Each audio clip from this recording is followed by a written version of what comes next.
বৃদ্ধাশ্রম সব থেকে দামি জায়গা কেন জানেন? যেখানে নিজের আপন সন্তান নিজের আপন বাবা মাকে রেখে আসে। আরে তুমি যদি একবার ভাবতা, মা আমাকে গর্ভে রেখে তো কষ্ট করছেন, 10 মাস 10 দিন মা আমাকে মায়ের রেহেমের ভিতরে রেখেছেন।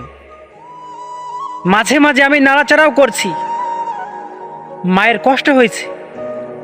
মা চাইলে তো দুনাই হওয়ার পরে আমাকে মেরে ফেলতে পারতো, মারেন নাই কেন জানেন?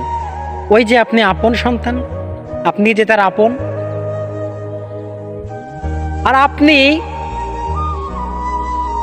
মা যখন আপনাকে একটু কথা বলবে, যখন একটু আপনার কষ্ট হয়ে যায়, মাকে দেখতে আপনার কষ্ট হয়, ঠিক সে আপন জায়গা যেটার নাম বলছিলাম বৃদ্ধাশ্রম, সেইখানে রেখে আসেন।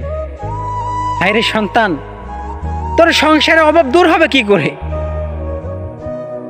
রাসূল সাল্লাল্লাহু আলাইহি সাল্লাম বলেন, বাবা মায়ের খেদমত করো, আল্লাহ রাব্বুল আলামিন খুশি হবেন।